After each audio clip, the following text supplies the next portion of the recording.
Sharing is caring. दोनों भाई नाश्ते की टेबल पर बैठे थे। प्रियंका, मेरा नाश्ता कहाँ है?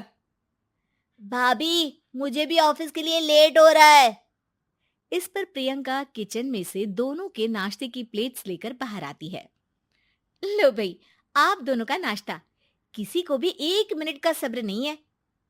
ये प्रियंका का ससुराल है, जहाँ कोई औरत ना होने की वजह से शादी वाले दिन से ही घर के साथ दोनों भाइयों की जिम्मेदारियां प्रियंका संभाल लेती है।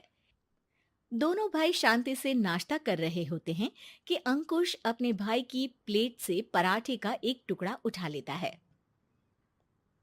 आपको पता है ना, मैं खाना शेयर नहीं करता, फिर भी मेरी प्लेट में से खाना जरूरी है क्या? अरे हद हो गई है, मुझे नहीं खाना अब। अंकुर गुस्से में नाश्ता छोड़कर टेबल से उठ खड़ा होता है। अरे, ये कैसा बिहेवियर है अंकुर? एक टुकड़ा ही तो है। एक हो या आधा, मुझे भूख लगी है तो ये सिर्फ मेरा ही है। उसे भी किसी के साथ शेयर करने बैठा तो भूखा नहीं रह जाऊंगा। अरे बाबा ठीक है, अब इस पर भी लड़ाई। दूसरा बना देती हूँ, पर प्लीज ऐसे खाना बीच में छोड़कर मत जाओ। इससे अन्न का अपमान होता है। ओ प्लीज भाभी, ऐसी कोई चीज होती ही नहीं है। आपके पास पैसे हैं, खरीदो और खाओ। अगर नहीं खाया जाए तो फेंक दो। अरे दुनिया में सब यही करते हैं। अंकुर बैग उठाकर ऑफिस के लिए चला जाता है, जिसके पीछे उसका बड़ा भाई मायूस सा घर में खड़ा रह जाता है। जिसने बचपन से सोने की चम्मच में खाया हो, उसे दुनिया के बारे में क्या पता होगा।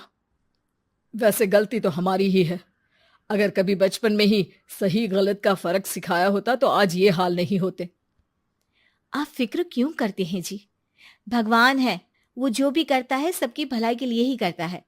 और जब वो चाहेंगे तो अपनी तरह से अंकुर भैया को भी सब कुछ सिखा देंगे। पत्नी की बात पर विश्वास कर अंकुश भी ऑफिस चला जाता है। सुबह से दोपहर होती है और अंकुर लंच करने ऑफिस के पास वाले रेस्टोरेंट में पहुंचता है, जहां वो एक साथ बहुत सारा खाना ऑर्डर कर देता है। सर, क्या कोई आपको ज्वाइन करने वाला है? नहीं तो क्यों? अब कुछ नहीं सर, ऐसे ही।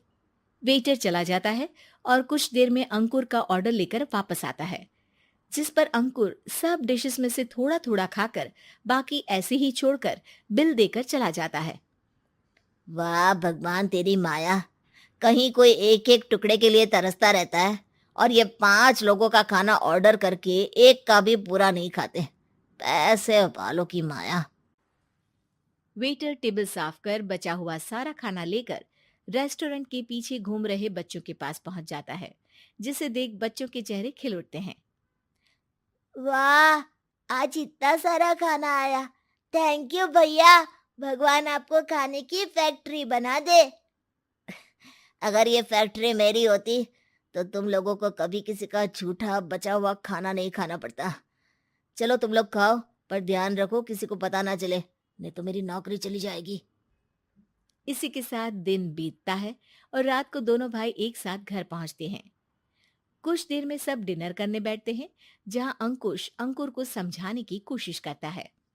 अंकुर, अगर हमें लाइफ में सब कुछ मिला है, इसका ये मतलब नहीं कि तुम उसका गलत फायदा उठाओ, बल्कि तुम्हें उसकी मदद से दूसरों को भी मदद करनी चाहिए।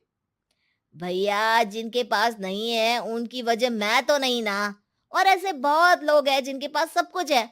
इसलिए अगर मैं एक इंसान कुछ नहीं करूंगा तो कोई फर्क नहीं पड़ने वाला।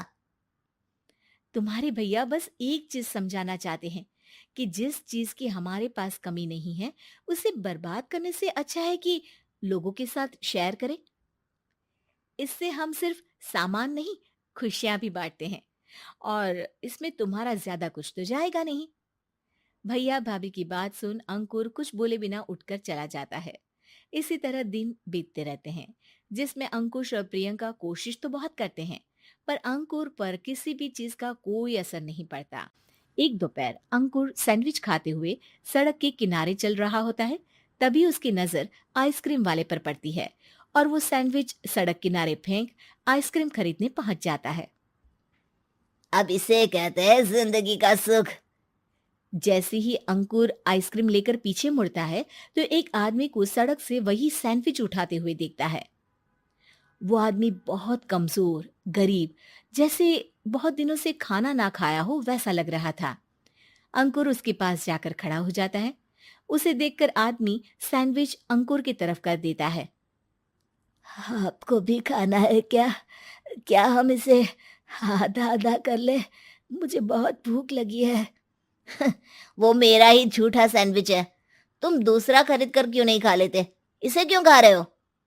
अरे भैया, अगर खरीदने के पैसे होते तो 4 दिन से भूखा नहीं घूम रहा होता।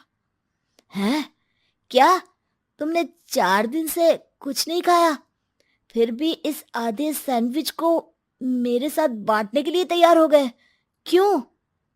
अरे भैया, पैसा नहीं है तो क्या हुआ, इंसानियत आज भी उतनी महंगी नहीं हुई, और ना ही उस पर अमीर गरीब का टैग लगा है जो हम उसे रख ना सके।